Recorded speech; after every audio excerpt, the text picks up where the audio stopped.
A to Z news network में आप सभी का इस्तकबाल है। बीजेपी एमपी ईटेला राजन ने चीफ मिनिस्टर तेलंगाना पर सख्त नुक्ताचीनी करते हुए कहा कि अगर तुम हमारे लोगों की जिंदगियों से खेलते हो मेरे बेटे तुम झूठे हो।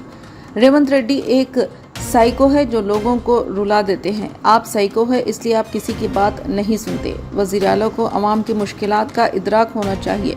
ऐसी पागल हरकतें बंद करो। ये कांग्रेस की हुकूमत तगल्लुक हुकूमत है। वज़ीर आला तगल्लुक है। इस हुकूमत का ना कोई सर है ना दुम। ये बहुत दिनों तक नहीं चलेगी। ये बात बीजेपी एमपी ईटेला राजेंद्र ने खुले अल्फाजों में कहा। ఈ ప్రభుత్వం ఎన్నో రోజులు ఉండదు। ఈ ప్రభుత్వానికి తల తోక ఏది లేదు। తుగులక్ ఎప్పుడో మన చరిత్రలో తుగులక్ అని చదువుకున్నాం। ఈ ముఖ్యమంత్రి అంటే తుగులక్ నేను చాలాసార్లు చెప్పిన ముఖ్యమంత్రి గారి గురించి। ఇవాళ మా ప్రజల్ని ఏడిపించుకొని నీకేదో ఓట్లెత్తే ముఖ్యమంత్రి పోయి కుర్చీ మీద కూర్చొని ఇవాళ మా ప్రజల్ని ఏడిపించుకుంటున్నావు అంటే నువ్వు శాడిస్ట్ అయితేనే ఏడిపించుకుంటావు। గుర్తుపెట్టుకో, నువ్వు శాడిస్ట్ నువ్వు ఎవరు చెప్తున్నా ఇంటలేవంటే నువ్వు సైకో అయితేనే ఇవ్వడు। గతంలో కూడా చెప్పినా నేను మంచి పద్ధతి కాదు। ఇవాళ పరిపాలకుడు అనేవాడు ముఖ్యమంత్రి అనేవాడు ప్రజల కన్నీళ్ళు ఏంటిది, ప్రజల కష్టాలు ఏంటివి, ఒకవేళ నీకు నీ ఇంటెలిజెన్స్ వ్యవస్థ ఉంటుంది తెలుసుకోవాలి।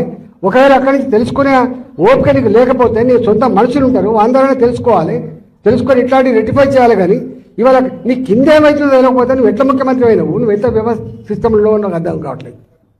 నీవే మున్సిపల్ ముఖ్యమంత్రి మళ్ళీ అన్ని ఈయనకి ఉన్నాయి। కాబట్టి నేను ముఖ్యమంత్రిని డిమాండ్ చేస్తున్నా ఇట్లాంటి పిచ్చి వేషాలు మానుకో। నీ కింద అధికారులు ఏం చేస్తుందో దృష్టి పెట్టు, నీ సిస్టంను బాగు చేసుకో। కానీ మా ప్రజల జీవితాలతో చెలగాటపడే ప్రయత్నం చేస్తే ఖబర్దార్ నా కొడుక అని చెప్పి హెచ్చరిస్తున్నా। నీ అబ్బ జాగిరి కాదని చెప్పి తెలియజేస్తా ఉన్నా।